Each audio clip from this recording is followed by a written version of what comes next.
Yeah, guys, so like Bill Murray says in Groundhog's Day, it's Groundhog Day again. Well, we are in the Krems again, and still I'm not sure whether that's a good thing or a bad thing, but nonetheless, we are here. We are going to take today's tour to the Göttweig Abbey, because that's the signature Viking tour to do when you're in the Krems, and apparently Viking has invested a lot of money, and they have a special visitor center for Viking guests, so it should be a good time. And I guess they have a Christmas market at Göttweig Abbey, so we didn't realize that, so we're looking forward to that too. So it should be a good day. The sun is out, the temperature is not so bad, the weather is nice. We have the Krems Christmas tree up there in the center square, just like it was last year, so that's nice to see. And so we're gonna have a good day today here in the Krems, despite my sarcastic disdain for such. So we're looking forward to it. We'll see you from Göttweig Abbey a little bit later. Yeah, guys, so if we come over here to the edge of the Abbey, we get a view of the Wachau Valley, part of the Wachau Valley. And there's an old cemetery down there, part of the Abbey, and just a beautiful view. So figured I'd come over here and take a look. There was a very riveting discussion going on about the difference between a father and a brother, and I say riveting with the utmost sarcasm. So take a look at the scenery instead.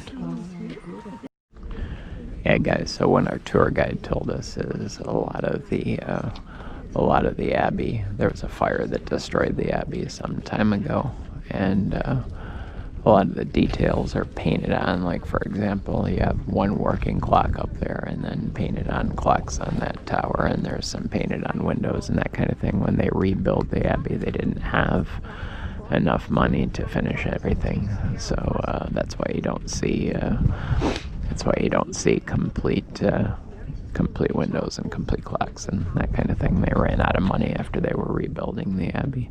Apparently there's a conspiracy theory that the abbot of the Abbey at the time wanted a new Abbey, so he set fire to the old one, and he had a grand plan to rebuild it but didn't have the money. So that's how that story ended.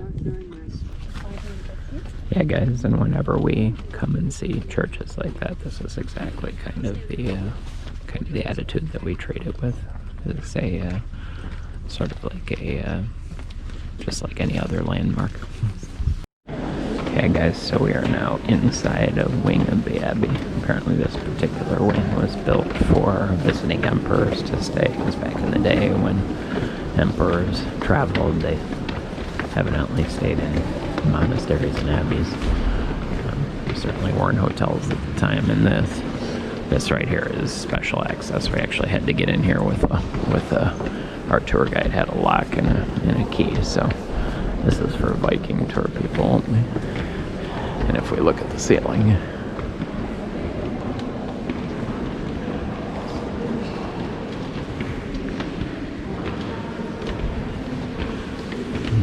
there's quite a painting on the ceiling.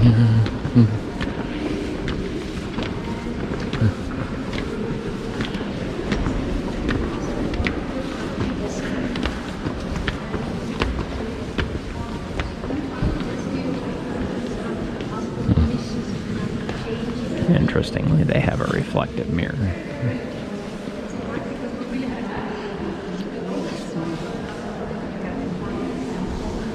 So you can see the ceiling. There is no need to finish it, because even if it's not finished, you still have 450 rooms, and it's hard enough to maintain the whole building at the whole time.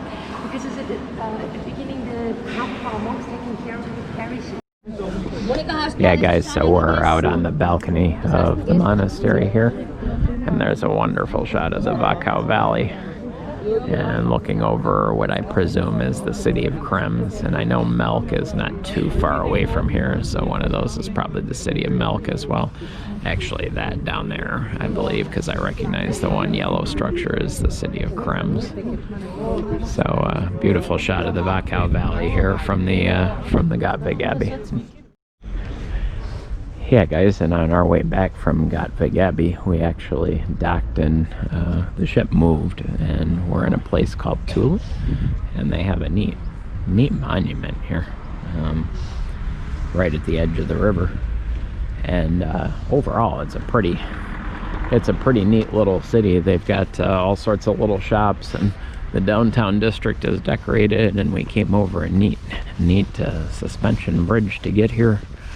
And we'll take a walk up on the hill here after this monument.